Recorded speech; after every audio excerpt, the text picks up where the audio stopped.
Okay, so welcome everyone to another one-shot Hotshots. My name's Robert Peak. I'll be your dungeon master, and we're gonna go random. We're going rogue tonight once again with just an adventure. We're gonna see how long it goes, based on these lovely guys, D20s, D100s, and other random rolls. It's fun to do sometimes, and we didn't actually know that we were going to be able to play this session. People's schedules and everything were kind of out of sync, but we can. And so the best thing to do, super short notice, I've got a copy of the Spontaneous Dungeon Master's Companion here, and we're gonna see what happens. I'll be as surprised as you are in this episode. But first, let's introduce the characters.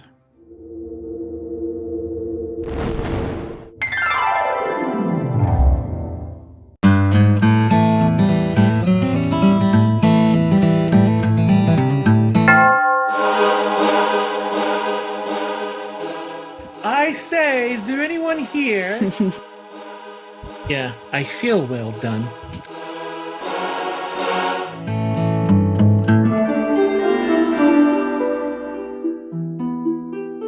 So let us hit the dance floor. Positions. Oh, by the way, we are being followed. You guys are doing wonderful.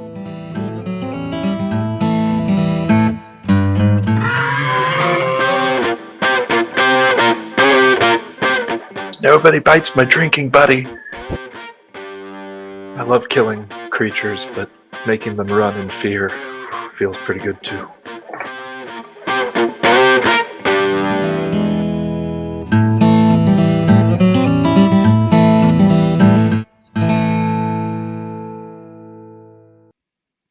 Okay, and we're back. I always love doing that because when we actually record it, we just like pause for a few seconds. There's no back to actually come from for our purposes and our vantage point. But we're back, and shall we play some D&D?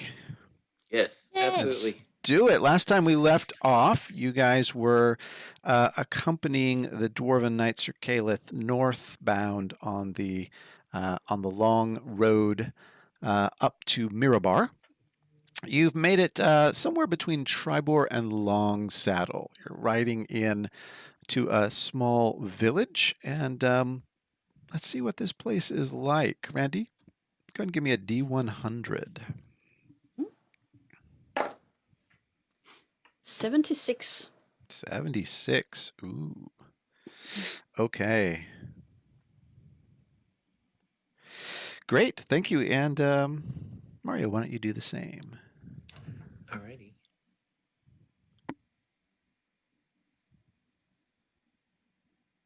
It's down. Gonna know. Rolling those two 10-sided die.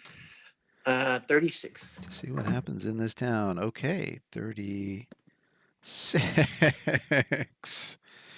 Okay. Well, the place is decked out. You've got streamers and little banners everywhere. And the banners, interestingly enough, that are unfurled, hanging from the windows of the town, are crude depictions of little trolls. Apparently, you have come into this sleepy little town of Bootslant on the banishment of Troll Day, a very important day, a very important festival, when the trolls of the Star Meadow Hills were banished from the town. And you find yourself sliding into the town at sort of the middle of the day, looking for a bit of refreshment, perhaps. Randy, give me a D20. Let's see what kind of amenities this place has. I just like to say this is my kind of party so far. Yeah, it's great. Got a 4. A 4. Okay. Yes. There is a small inn called the Pilgrim's Rest. And it is called that because it is situated next to a small temple, a temple to Timora, which some of the locals tell you, upon asking, has an oracle inside of it that can predict futures and fates based on the whims of the god Timora, the goddess of luck. And so you slide your way in to the Pilgrim's Rest. It's been a dusty, long day. The people are in a great mood. Sort of general hubbub in the tavern, the clinking of glasses, and toasts are being made to the banishment of trolls and all of the great heroes of Bootslant who banished trolls in years gone by. We're certainly going to join in on the festivities and join in on the drinking. On the drinking, okay. Yeah, Marshall is hard in on enjoying this kind of festivities for this particular issue. That's right. Not a fan of trolls. Not a fan of trolls since the last couple of episodes. And so you sidle up to the bar, and the bartender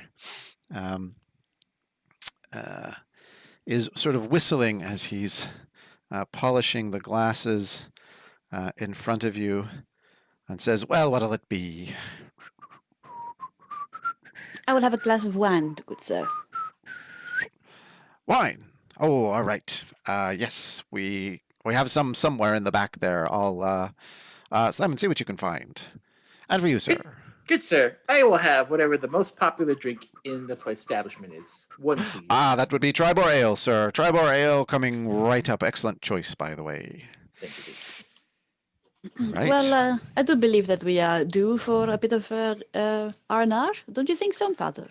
I would say that you cannot go and sow the fields of souls to save without a little rest in between plowing and digging and plotting the manure. Why am I talking about this so much when there's drinking to be done? I'll drink to that. Right. And so the place is warming up nicely in the midday sun, the banners flapping in a light breeze. And Randy, go ahead and give me a D20. There's something a little unusual about this place as well. Marshall's very quick to finish his first pint. And slams down on the table into a bit of froth. Gideon is enjoying his drink, just he's drinking slowly. I got a 14. 14 is unfortunately rather mediocre wine. Yes, an interesting place indeed. For many of the revelers seem to be worshippers of Timora, the goddess of luck. But the place, a chill goes through the place as another group comes in.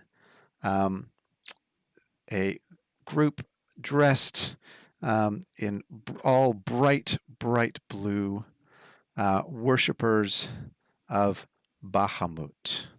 Bahamut being a enormous dragon. In fact, some would say the lord of all good dragons. The worshippers of Bahamut, as they come in, sort of parade through rather sort of majestically and take their place at a kind of regular seat. Can Marshall make a religion check to see how much he knows about? Yes, absolutely. Give me a religion check. All right. Is there any entertainment going on in the music? Not yet, Gideon. That would be a nat 20. Oh, yeah. Why don't I just read out the entire Forgotten Realms wiki on Bahamut to you here, right? For everyone's... What I really want to know is the nature of their followers as their followers are here. Yes, so you're very familiar with the cult of the dragon, a group that worships Tiamat, the god of all chromatic, generally regarded as evil dragons. But the worshippers of Bahamut are, in some ways just as zealous, but Bahamut represents justice and goodness. They still very much are enemies of giants and giant kind, so they certainly would not be fond of trolls, for example. But their clergy are generally good aligned, and they generally just have a very high regard for the chromatic dragons. Marshall sees them coming in and taking their seats, and he's like, he's not quite like disgusted or anything like that. He's just kind of like bemused a little bit. Say, Gideon, have you ever attended any sort of academy, or what was? I'm sure your schooling was quite intense. Mm-hmm. Oh yes, believe me. My teacher, Mr. Frumpus, had me study music quite thoroughly, and until my fingers were sore. Certainly, I studied a number of the seniors in the Feywild. Excellent. And then in these classes, I'm sure you had peers, and of those peers, were there certain ones that just rose to the ranks? Like for example, in a lot of my schooling. Well, yes, of course, there's no doubt about your skill, but maybe something a little bit more. Something, for example, we used to call them head boy. They were the ones that always thought they knew the best. They were prefects, that they were in charge of all the other children or students, and they really, really, really just thought they knew everything, and you had to listen to them as if they were the headmaster. Not sure if I can recall that. No, you kind of get the impression that Gideon was probably the one. Well, you see those chaps in the blue over there? Mm-hmm. That's a whole school of head boys. So they might be a little bit of a challenge to talk to, but I think it's something that you might get some entertainment out of. Mm. And then Marshall order another drink. Mm-hmm. I guess that before the end of the day, we'll know if they like to party and how hard they can party. I can take that as my cue, and I think Gideon is just gonna start a performance, basically, if the environment, if the atmosphere allows it. Indeed, it seems like a festive kind of day. It seems like the kind of time and place for a song, and so tune up and give me a performance check. Let's see how well received it is. Meanwhile, Marshall, go ahead and give me a D20.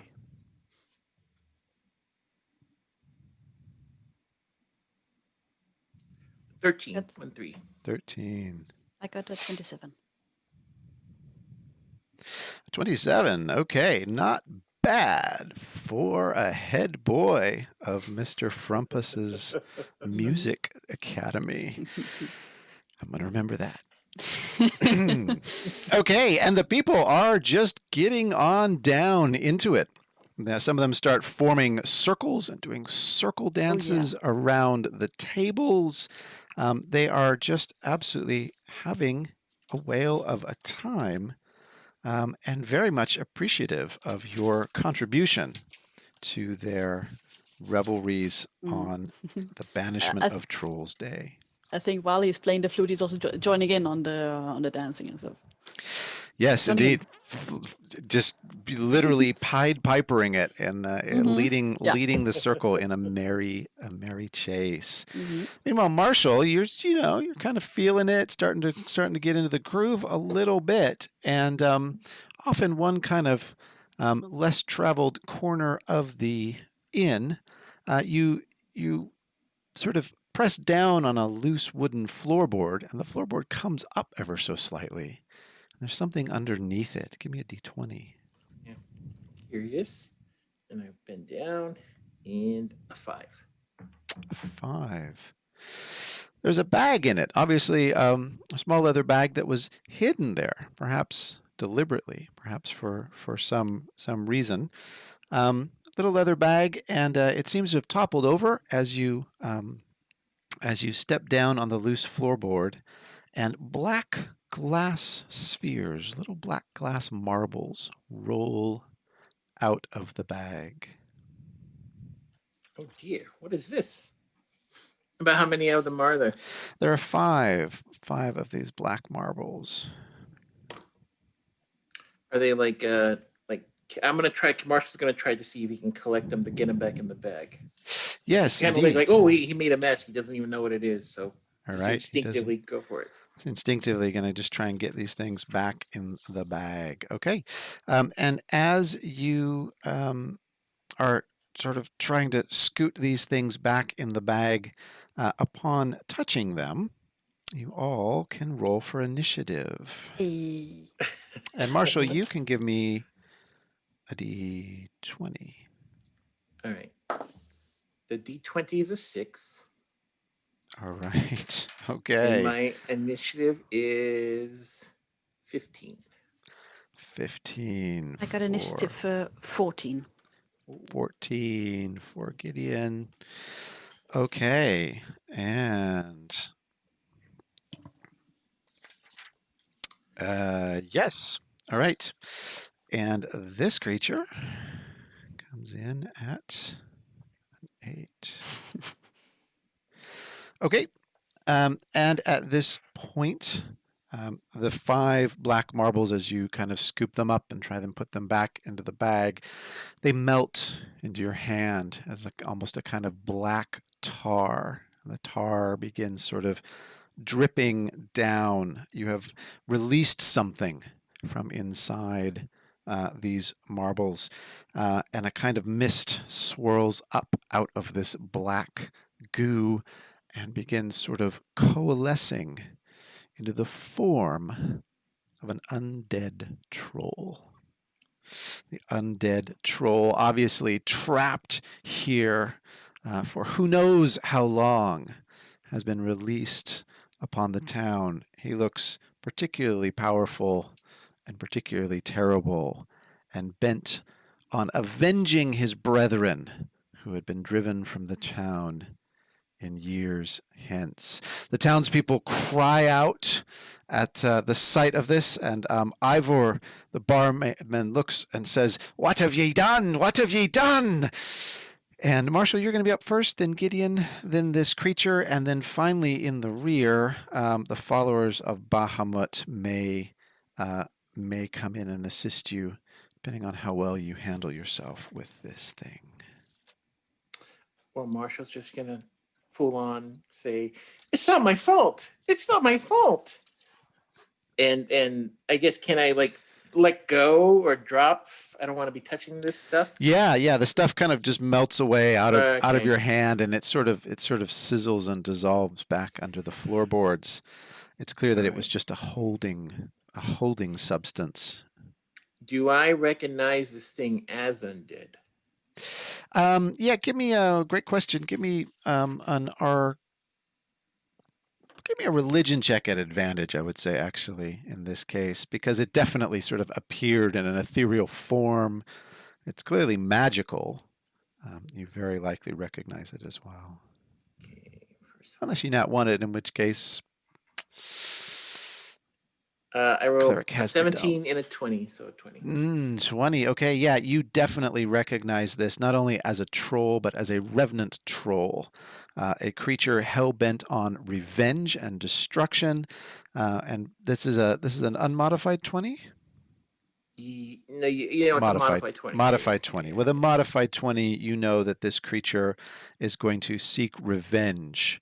And will not stop seeking revenge until it is either contained in a similar vessel, or you cast some incredibly powerful spell like Wish. Well, gotcha.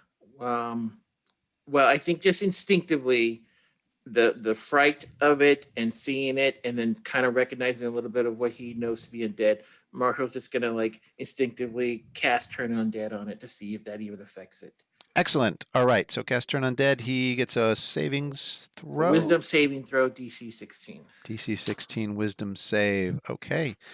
And what do we see as you're casting Turn Undead on this horrific troll? Just a really quick of whenever I do it, I like bring his hands together to kind of represent the gate between life and death, and like calls out, "Oh, to Osiris." He just, normally the prayer is like, "Osiris commands you behind the gate." He just goes, "Oh," it gets Osiris out. That's how quick he is.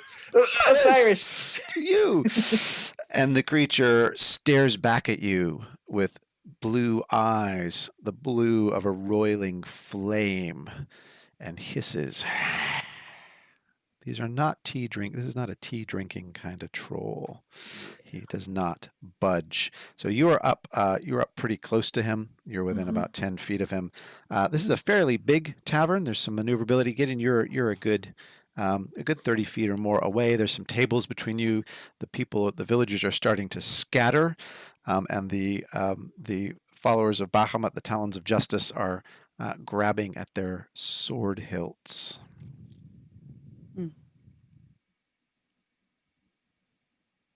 My turn? It's your turn. Yeah. Yeah. All right. Since I puttered out.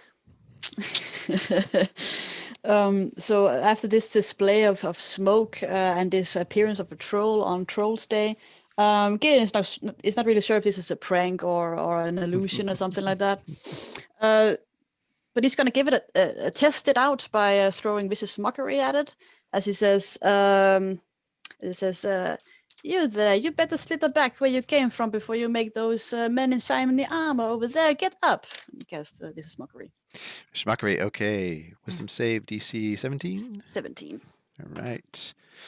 And fails, so. So he has to retract 1d4 for his next attack and saving throw, I think it is. And he takes 5 damage, psychic damage. 5 psychic damage, okay. So it's 1d4 from, wait. No, wait. No. He has disadvantage on his next attack. That's what it does. Disadvantage, Oh, even better than yeah. minus 1d4. Yeah. All right, Yeah. so he's dissed. You dissed him, literally. Dissed him, yeah. Yeah. You dissed him. Hey, that's good. And and with my bonus action, Gideon is just going to say, that would leave us more time for dancing. And he can use Mantle of Inspiration to give himself, Marshall, I guess the knights, 11 temporary hit points, and they can move. Okay. There are three knights at this point, so all 3 of them get the opportunity to move. Let's just go in turn order. Marshall, do you want to move? Yeah, this is so I can move back without opportunity attack, correct? Correct. I would like to do that, please.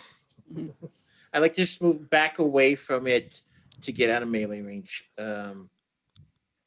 Whatever I can. Are you doing the slide or? Yes, the electric slide, yeah. All right. Turn around and do this and do that. Moonwalk away from the Revenant. All right. So you are back a little further away from this horrible thing. And Gideon, going in turn order.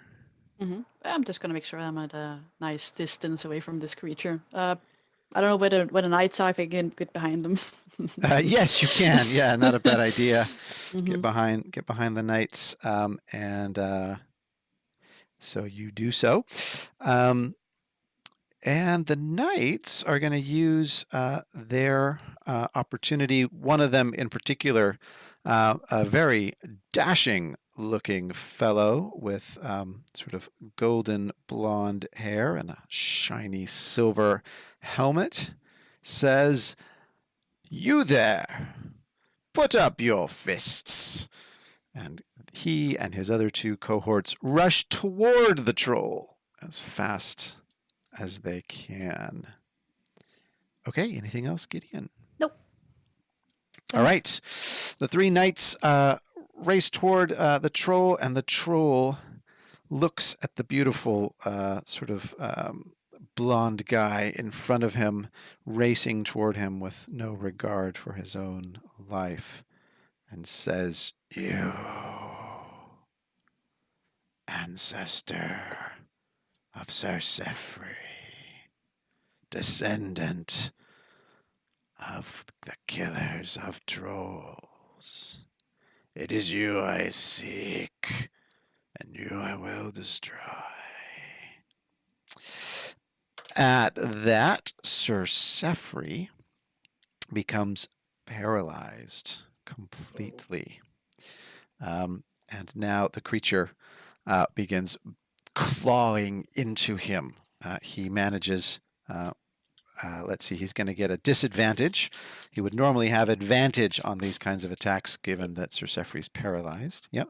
It's only his first attack. His first attack is going to be at normal, and that one's it. So the first attack, thanks to Gideon's hurtful words, his dissing him, he falls short.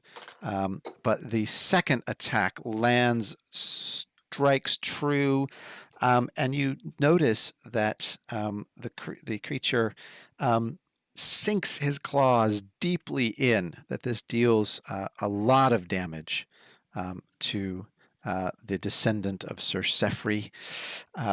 And he now has him in his grasp as well. He wraps his long troll arms around him.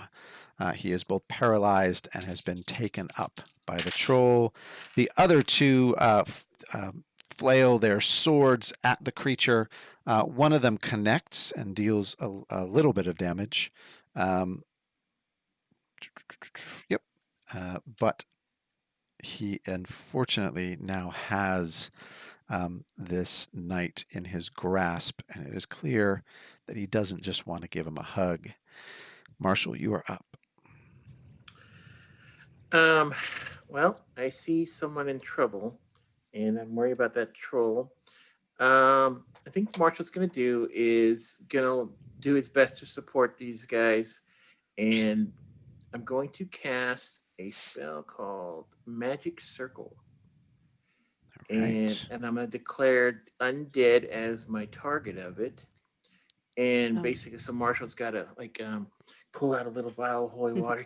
He's like mixing it all together, get the gold together, get all that, and then make the stuff that he has to do. And then I'm going to create a 10-foot radius, 20-foot tall cylinder centered around the troll. Mm-hmm. And then I'm going to say that the type of creature effects is going to be undead for that troll. And he's already in it, but he couldn't enter it or I think exit it without any non-magical means. And he has disadvantage on attack rolls against targets within the cylinder. Mario, how long does it take to cast that spell? 1 minute. That's 10 rounds. You're in combat order. Rats. I'm not going to do that. No, I was going to say, flash forward 10 rounds later. Yes. All right. Rats. In that would have been great. Oh, man, sorry. I saw Randy going, I've been in exactly the same situation with my cleric. I know that. It's just that you want to do this cool stuff as a cleric, but I guess stupid little casting timeline. What is time anyway, really, people? I mean, what is the meaning of time, space, any of it? All right, okay. Plan B. Plan Marshall. B then is I'm going to release my babies then. Okay. And it's baby a 15-foot radius. So can I put the end of the radius around where the troll would be? Yes. Yeah. So to move myself basically 15 feet away from him, so he just is clipping that radius. Yeah, you got to start clipping him. So he's going to start his turn in that. When he starts his turn, he's going to be in that radius. What I'm going to do. Okay. And the babies go swirling. Babies with black beetle eyes, and these are not your grandpa's cupids. They are bent on destruction. Gideon, you're up. I think, we are fighting this thing, it looks like, and it's not illusion. So Gideon is gonna hit a certain melody on his flute and cast Dissonant Whispers on the troll at a 4th level. Okay. Why don't we go? 4th level. Yeah. Okay. Wisdom save DC 17. DC 17 whiz save, and he makes it. So it takes half damage. Half damage, which is not half one. I'm gonna roll now. 10, 14. 14 damage. That's the full damage, or is half? Okay. Okay, so half of that he takes. Great. And with my bonus action, Gideon is going to activate his Mantle of Majesty, So yeah, I mean, he gets this Feywild flair about him, and his golden eye starts to swirl like a river of gold, and he turns towards the creature and he says, "Halt!" Command. Command. It's Okay. a wisdom save. Wisdom save. DC 17 still. Yep. Fails that one. Eight. All right. So on his turn, he has to take the halt action. Mm-hmm. It's not a halt action, but he has to halt. Okay. So he cannot run away on his turn, but must stop. What else? That's it. That's plenty, right? I'm concentrating on it, but yeah, that's it. Concentrating on it, so he needs to halt. So he can't move, essentially, when you say halt. Doesn't necessarily mean he can't attack, right? I'm kind of thinking like you saw him ready to get away with this thing, this guy, and he's now halted. Okay, Sir Sefri the Sixth, actually, is who he is, the descendant of Sir Sefri the Third, who drove out all the trolls, is firmly in the grasp of this long-limbed, weird, undead troll. You can see part of its face has come off, and you can see the jawbone. And the creature takes this paralyzed knight and just begins trying to pry open his plate mail armor like you would open up a crab to eat it. And he just comes after this guy and deals two rather nasty blows to him. Sir Sefri is now definitely bloodied. Oh, halt, sorry. Halt, you're saying he gets to take no actions whatsoever under halt. Is that correct? So he can't attack. All right. Good catch. He was going to, and you saw in your mind what it would be like for him to sort of feast upon Sir Sefri had Gideon not uttered the word. So he is halted to the end of his turn. But the thing you do notice is that where he formerly had taken some damage begins healing up. So the sword slash from one of the talons of justice of Bahamut begins magically knitting back up, as though that damage had never been dealt. Pillars of Bahamut are up next, and our buddy Robert, really quick though, since he started his turn with that's right. Thank you. Let's give him some Wave of Babies action. What do we got for? It's a Wisdom save, DC 16, and that's going to be a just barely a success. He made it with 16, so he takes half this damage. Half damage, which is going to be 18 damage, so half is 9. So 9, okay. And also, I would just like to commiserate with the troll in the metagame about thinking about what you're going to do and then having to roll it back. You know, it happens to the best of us that you gotta suddenly you hit rewind on what was going to be a fantastic move, and you're stopped in your tracks. Thank you for the metagame commiseration there. Yes, he has to stay where he is, and the wave of babies are just tornadoing around into him. Sir Sefri gets to repeat its savings throw, and he's still paralyzed. He's still grappled. The other two followers attempt to strike him with their swords. And they do land a couple more blows. So he is now taken some more damage. But again, he's healing back up. In fact, one of the fingers that they sliced off has regrown. And Marshall, you are up.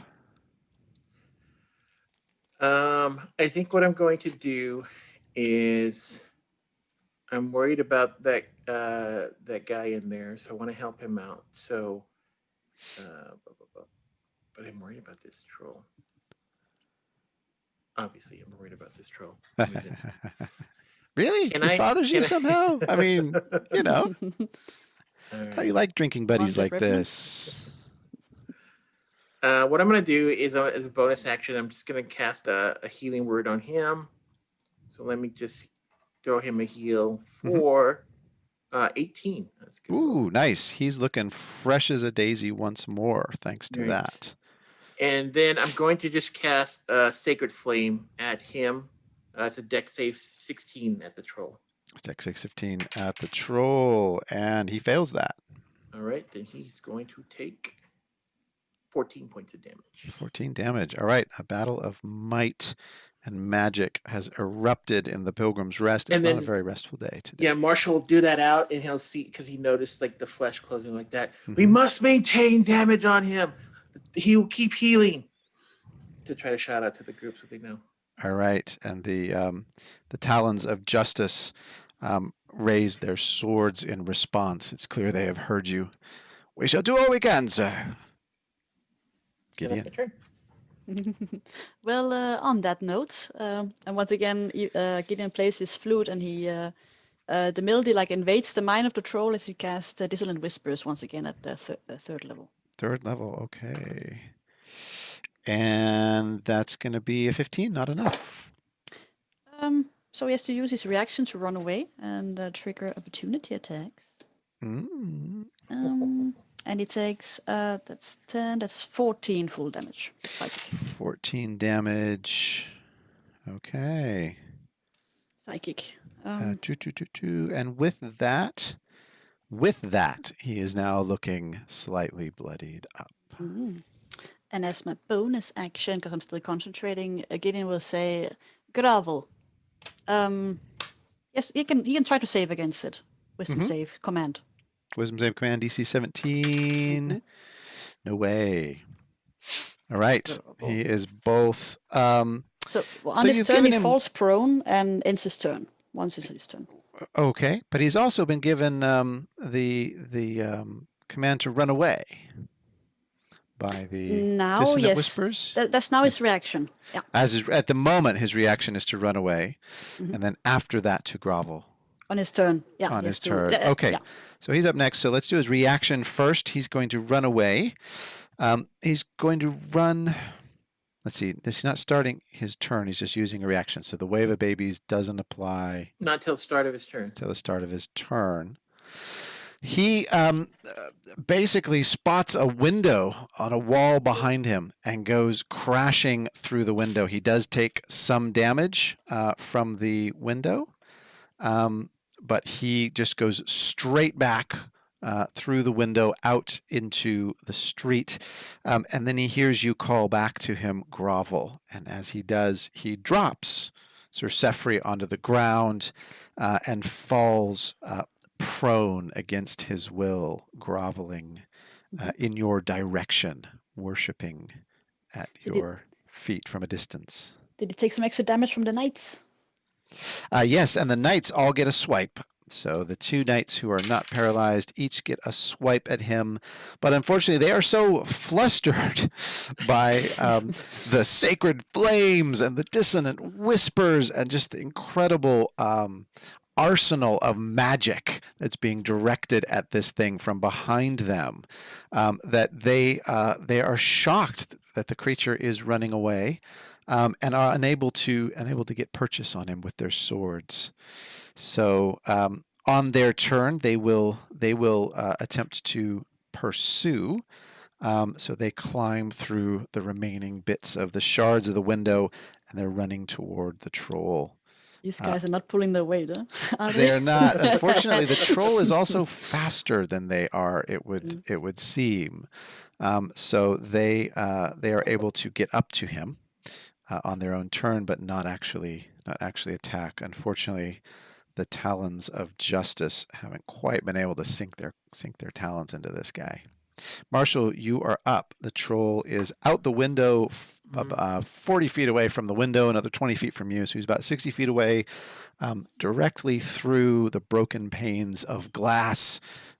You can see this groveling troll and a petrified knight of Bahamut laid beside him. how far away am I from the bar? You are nice and close to the bar. You're easily within 10 feet of the bar. It's just sort of behind you off to the right. And Ivor is hiding behind the bar, shuffling around back there.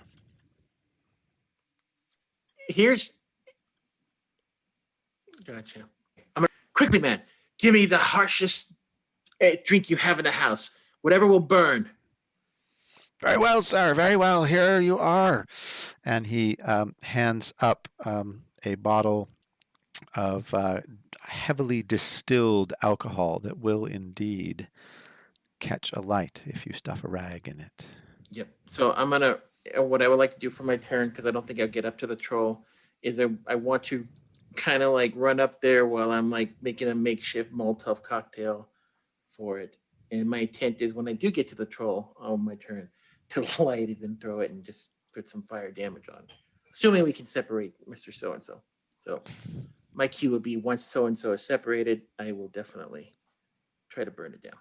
Try to burn the troll. Okay, so you've got the bottle in hand. Yep. I'll give you just the bonus action to talk to Ivor, and he kind of is using his action to help you out with the goods. You can get a rag in it or a bit of cloth, and I'll give you a normal move, so you can then move up. Are you wanting to move up and kind of throw it through the window at this guy, or are you wanting to kind of go outside? I want to go outside and Okay. kind of see what the situation is and look for an opportunity. I'm not going to just blindly go in there. So if I could get it, and then maybe Marshall's tearing off a little bit of his robe and throwing it in there, he's just hustling. And Great. if I could run outside so I could assess the situation. Assess the situation. Yep. Okay. So you go out off to the left, so out the west door. The troll has flown out the north window. Yeah. You go out the sort of west door, and you can kind of just ever so slightly round, and you've got eyesight down kind of the main road to the troll. Off to your left is the Oracle of Timora, and down the road is a long main road, which leads further down into the market square, where people are reveling unaware that a troll is in their midst. And that's my turn. That's what you got. Okay, you're outside. Gideon, you are up next. Mm-hmm. Well, I think I better pursue this creature, so I'm gonna head outside, just out the window. Okay, out the window you go. Okay, so you can go 20 feet to get out the window. The window is then kind of difficult terrain to get through there. You can't quite get all the way up to the troll with a dash, but you can get to the other side of the window and take an action. Yeah. Okay. That sounds better. Yeah. Okay. So let's not get crazy now. Let's not get crazy now. All right. So I just want to take this outside, basically. So what do I see? Did the troll drop the guy? He has. In order to grovel, he dropped the paralyzed knight onto the ground, who still, despite having been hit and all kinds of crazy magic going off around him like fireworks, is still rock rigid on the ground. Mm-hmm. All right. So I think first he's going to cast use his bonus action to cast command once again, and say this time halt. Halt. Okay. Wisdom save against halting. And he succeeds on that wisdom save. Yeah, okay. So he's not commanded. He is not commanded. Mm-hmm. And with my main action, Gideon is going to yell out, Troll, your ugly face makes a good argument against raising the dead. Wisdom save. Vicious mockery. Okay, vicious mockery, wisdom save. And that's a big old fail. What do we got? So he has disadvantage on his first following attack. And he takes, 8 psychic damage. 8 psychic damage. Okay, with that, he is once again sort of back to bloodied, if you see what I mean. He has been regenerating and gaining and losing, but he looks like he's only at about half strength at this point. All right. That's how trolls be. Yeah. Anything else? Nope. I'm good. Okay. The troll at this point has not been commanded to halt, and so is going to race toward the city market square and all of the revelers. He is running. The followers of Bahamut are in pursuit of him. Gideon, you are outside the window. Marshall, you are out on the street. And he is just running headlong into the market square. And as soon as he reaches the outskirts of the square, you hear the cries of women, of goats, just an absolute din of what were formerly the market shopkeepers and revelers as they encounter a troll on Banishment of the Trolls Day. Okay, and the followers of Bahamut are in pursuit, but unfortunately unable to really close the distance between them and him. They do have heavy crossbows, so they kneel down and begin arming up their crossbows to fire them at him, but to little effect on this round. Marshall, you are up. This troll is fast. He is very fast. Can I ask what happened to the good Sir Knight? The good Sir Knight. The good Sir Knight is in his possession. The good Sir Knight is now back in his possession. He scooped him up like Frankenstein's bride and is just carrying him off into the market square. Yeah, great point. Marshall. Yikes.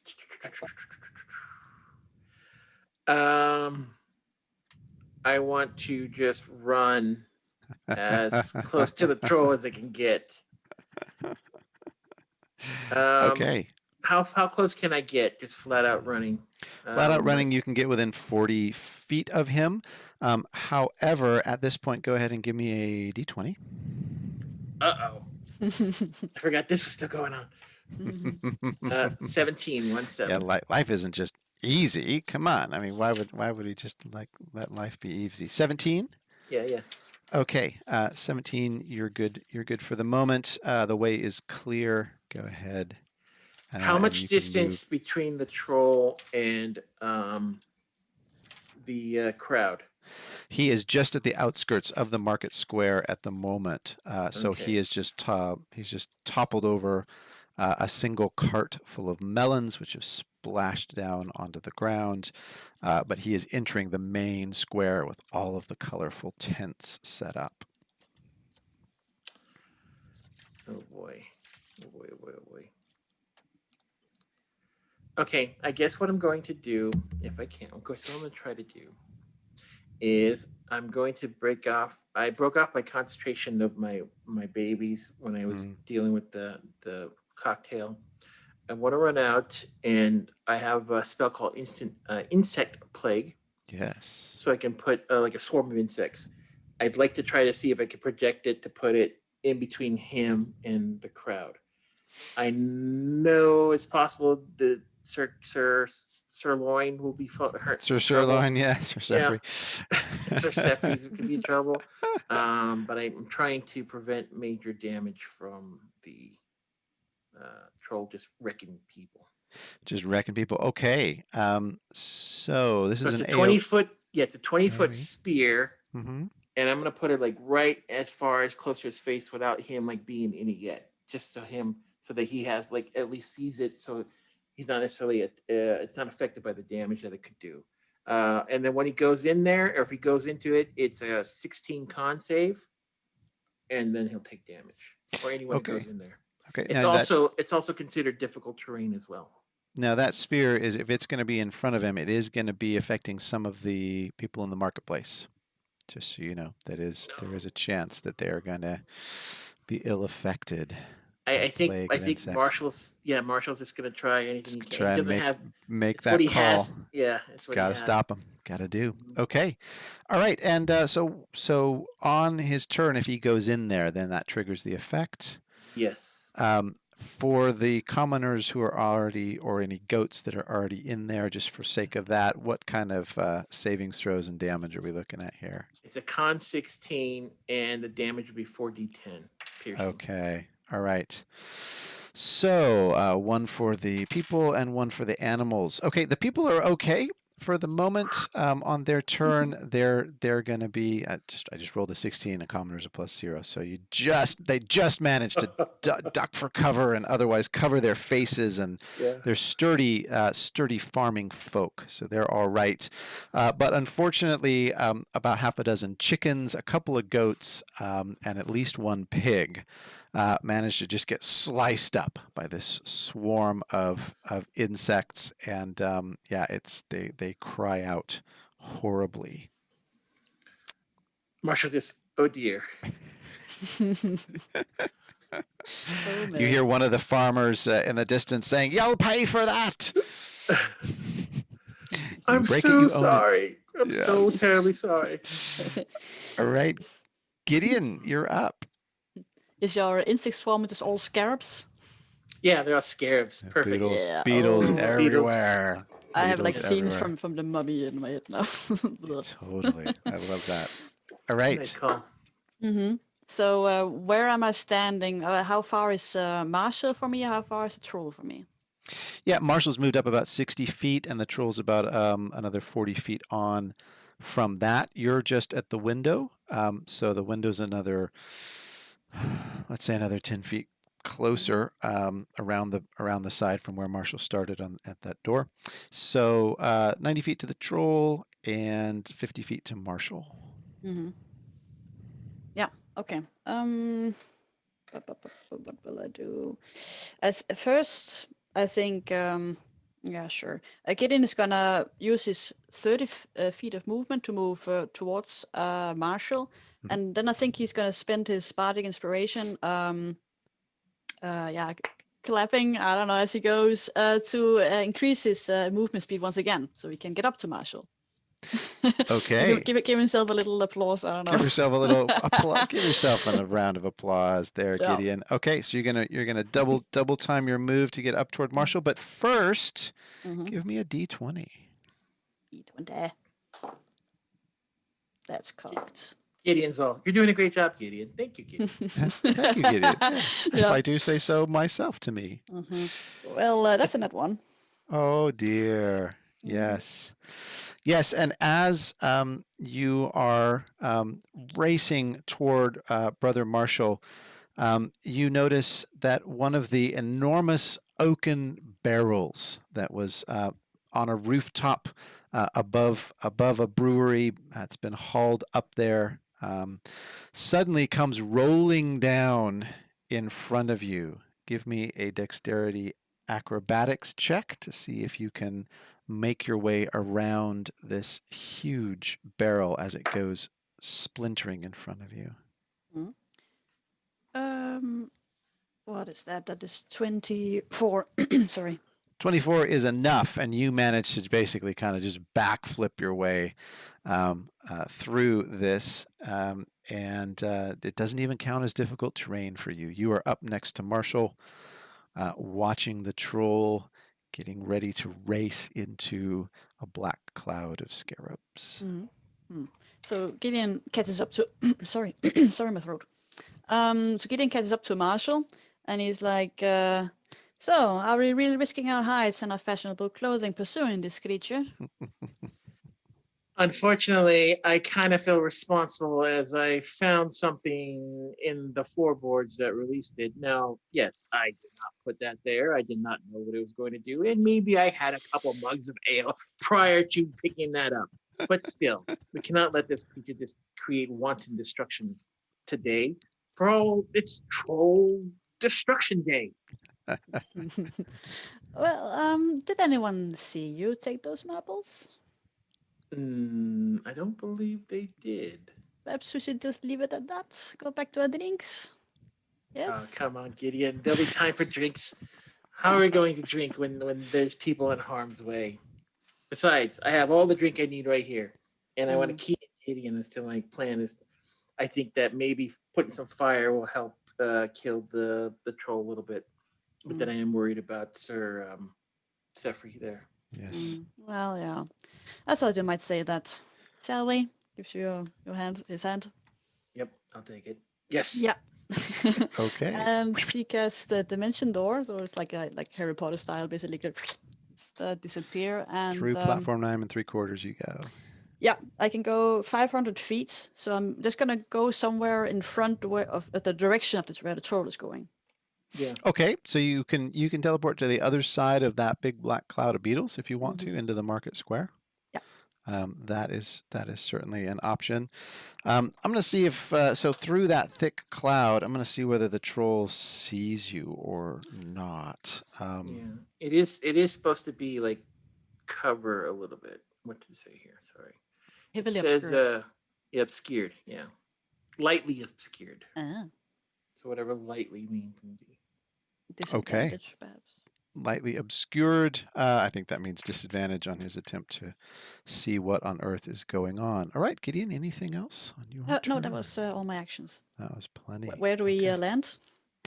You land, the two of you land in a hay wagon, just the other side of this enormous cloud of black beetles. And as you land there, you hear a kind of squishing sound, a kind of squelching, and your boots are indeed a little darker shade of brown than they were before you started this adventure.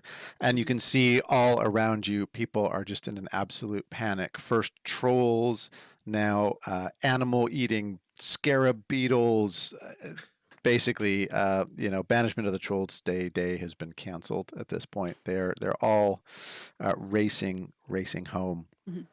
I think just to end my turn, Gideon is going to say towards Marshall, I can try to get this knight away from the troll, but I will only get one shot. Understood. But we will try to make the most of it as best we can. I'll take my shot as well. Okay. The troll is hell-bent on revenge, and it's clear that he wants to sort of slaughter Sir Sefri in a particular place. And so he goes through, or attempts to go through, the swarm of scarabs. What do we got for him? I think con 16 save for anyone going in there. DC 16 con for anyone going in there. The people were okay, the animals were not, and now the Trevenant, the Troll Revenant, so as I'm going to call him from now on, fails his con save as well. What do we got? Do you want to roll for the Sir Sefri as well? Is he carrying him, right? He's carrying him, and he's out of commission. The reason why is because I'm going to roll the damage. I can just he's going to. We'll have him con at dis, so he also is going to fail. Oh boy. Yeah. Sorry, chap. Okay. Is this concentration? Can you stop concentrating if you want I to? can. Yeah, sure. I don't know. Hold on. I haven't rolled the dice yet, so I guess it means like if I see him walking in, can I break the concentration so that there's no damage there? Or you could if you wanted to. So Sir Sefri's looking fresh after you gave him those 18 hit points of healing. He was never bloodied. That's all I'm going to say about how tough the brave knight Sir Sefri is. You know what? He's bound to duty. I understand that. I know how these head boys are. They want them high marks, so I know I can help them if I need to. It's 4d10 damage, but all right. Roll them up. 34 points of damage. 34 points of damage. Okay. Necrotic damage, I think, right? Necrotic damage. Oh, interesting. Isn't it? Does it say? I'm not sure. It doesn't say. I think it's piercing important. damage. It's piercing damage is different. Okay, good. All right. They both take the full damage. Sir Sefri is clearly bloodied up by the slicing of beetles' wings. And the troll looks pretty ragged at this point. He looks real bad. Like you may be able to take him out with something like that again altogether. But that was his turn. That was his turn. He reaches. Now it's difficult terrain. It's difficult terrain. But he does reach the other side of the plague of insects. And as he does, he looks to the far side of the of the market square, and you see there's a little hill just outside of town. It was clear that he was headed there to sacrifice Sir Sefri. That has some significance to his ancestors. But as he emerges from the other side, bloodied and with Sir Sefri bloodied in his arms, he says, "This will have to do." And he proceeds to sink his claws into Sir Sefri, attempting to finish him off. And he's really an advantage because the guy's paralyzed. And I think that is going to be enough. One, No crits, though, right? no crits. Okay. But he is, yeah, good question, because I know you can. Yes. And he says, with this, the bond to my ancestors will be complete. He sinks his claws deep into the flesh beneath Sir Sefri's shining silver plate armor. And Sir Sefri is no more. He throws his lifeless body to the ground.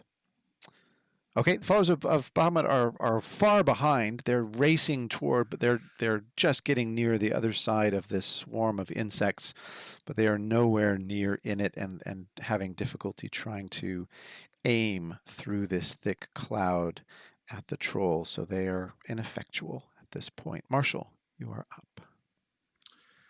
I am deeply upset by seeing that guy die. And I guess what I would like to do is either light this cocktail and throw it at him, or throw it at him, and I don't know if Sacred Flame catches fire. It's radiant damage. Sacred Flame is radiant damage, but it's 2 actions though. There's a clue in the name. Does it say that Sacred Flame doesn't say lights fire? things? It doesn't say that in the spell. It doesn't say a flame-like radiance. Okay, if it's flame-like, it's a bit like cheese-like products. No actual cheese is harmed in the making of cheese-like products. I'm going to say that's. It's like an LED candle, is what you're saying. It's marketing. It's Sacred Flame is a marketing exercise. It's a marketing term. There is something sacred about it, but there's nothing flame-like about it. So I'm going to say that yeah, you're going to have to light that sucker yourself. All right. Can I try to light it and throw it at the troll? You can light it and throw it. All right, light it and throw it. Let's. We're just going to make a straight up improvised weapon attack. So just D20 plus your dex.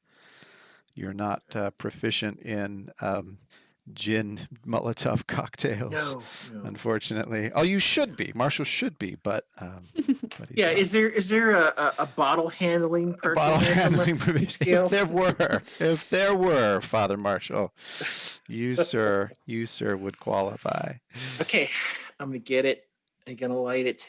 I'm gonna get ready to throw it, and I'm gonna say, "This one's on me," and then toss it and roll. No. I'm at 20. Hey, nice. I got 21. Fantastic.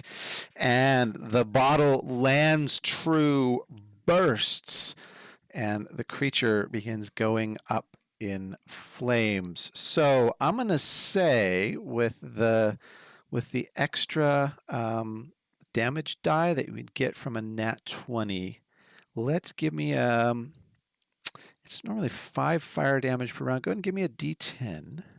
Okay. And I'm going to give you that extra 5 on top of it. That is 8. Okay. 8 and 5 is 13. And the creature is set alight. Trolls, however, fun fact about trolls.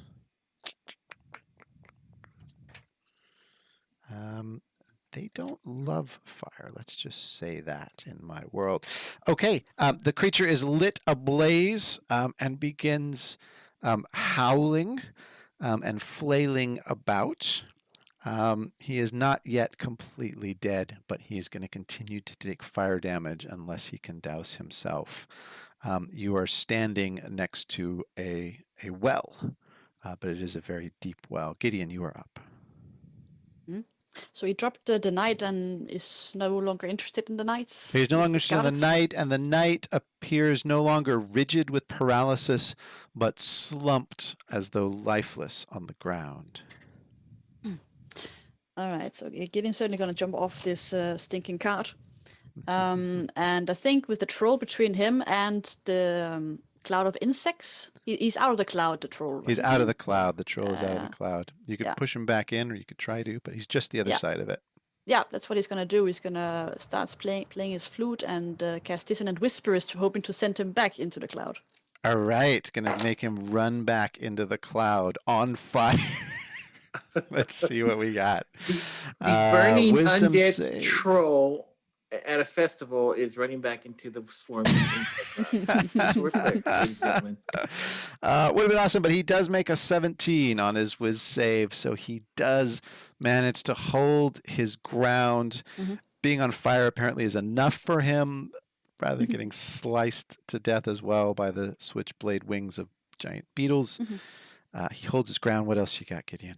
I roll good on damage, but half of 22 is 11, so he takes 11 psychic damage. 11 psychic damage is enough. And so the howling whispers, the flames seem almost to take shape, and the tongue-like flames begin whispering around him. And in this incredible din, you can't tell if it's him howling or your magic howling, or the beetles whipping around him howling, or the goats or the pigs or the people. A lot of howling But going on. basically, this is the loudest you've ever seen or ever heard, in fact, a market square, as he goes up in a crescendo of horrible sound and slumps to the ground, and his charred body falls before you and begins smoldering out. Father, is there anything you can do for the night? Yeah. Marsh, are we out of turn order? You're out of turn order now? Okay. Yep. I break concentration on my beetles and I just run straight to the knight, like slide on my knees to him. Yes. I put my hands on him. I want to cast spare the dying on him. So if he has 0 hit points, I stabilize him. Great. Okay. He does have 0 hit points, and he has been spared. You see that he's breathing very shallowly, but breathing again. He is, And then is unconscious. If I can, I'm going to cast the highest spell I have on for him. Give me 1 second here. What do I have left? Okay, I got to cure wounds here. All right. I'll be like, you've done your duty, Sir Knight. Let me do mine. And because he's at 0, it is going to be. I'm sorry here. 4d8 plus 4. So because he's at 0, it's just max dice. Max dice. Okay, so 32 plus 4, 36 hit points back. He is no longer even bloodied. He's not at full strength, but he gasps awake and looks up at you and says, "Oh my, what's happened?" Steady, Sir Knight. There's been a great battle, and as it were, here on Extinguished Trolls Day, you, my dear sir, have extinguished a troll. Oh gosh, Daddy will be proud. And then Marshall get up and then like help him up and show him where the body is. Oh yeah, it's quite a large thing, and like you alone were the ones that destroyed this, and your friends helped a little, but his friends come running up, completely breathless. By the way, at this point, we got her as quick as we could. But, how did I char him like that? Was he like that to begin with? Sort of smoldering?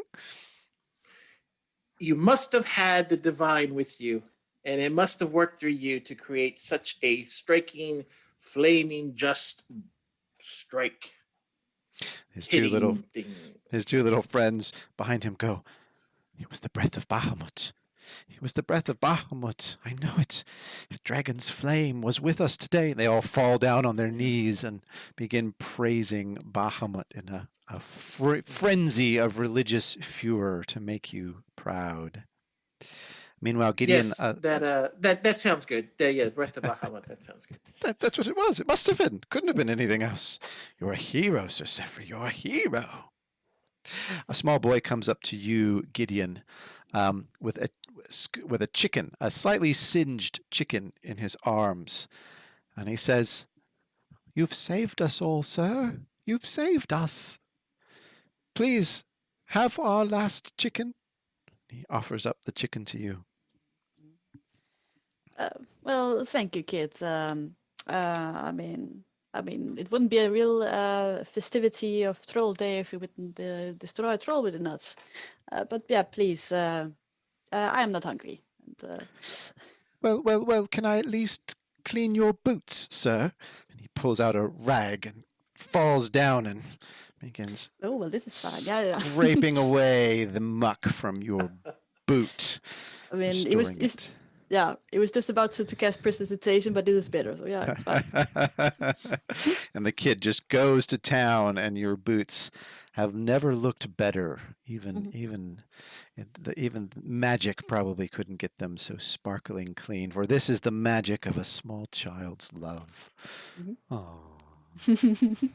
Marshall will look at Gideon and be like, "Well, I could use 10 drinks. How about you?" I can't believe we went through this much trouble. Breath of Bahamut.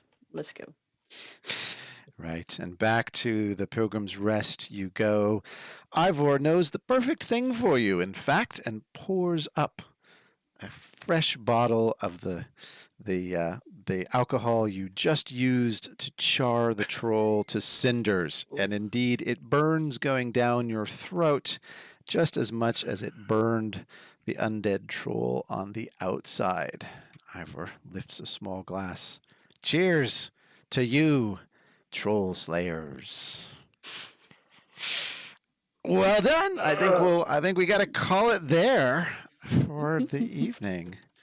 That was great. That was really good.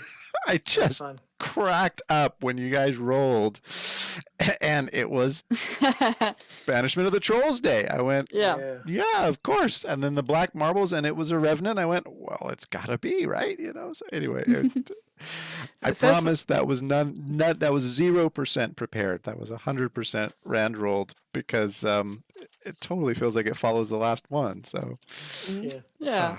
I'm not really sure what I was expecting, but when you said Trolls Day, I thought it was like some kind of celebration of trolls, like the total opposite.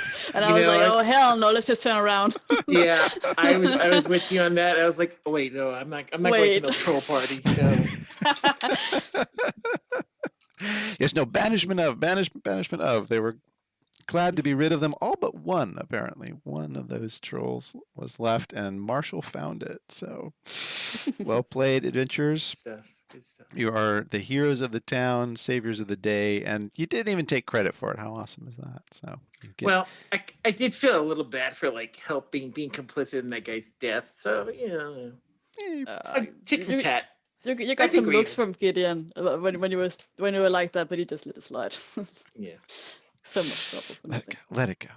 Pick your battles, Gideon. Pick your battles. All right, well played, guys. So hopefully you guys enjoyed that as well. If you're tuning in, listening, we do these about once a week, and often they're sort of slightly prepared. We have a way for you to contribute your own thoughts and ideas for future episodes. If you want to go to spontaneousdm.com/ideas, we've got a form there. We're already getting some cool ideas for the next show. Nice. Different ideas from different people about where they want it to be set and all of that kind of thing. So we're going to incorporate some of that into a planning session soon. Be sure to subscribe and follow if you want to hear about more of these, and we'll see you next time.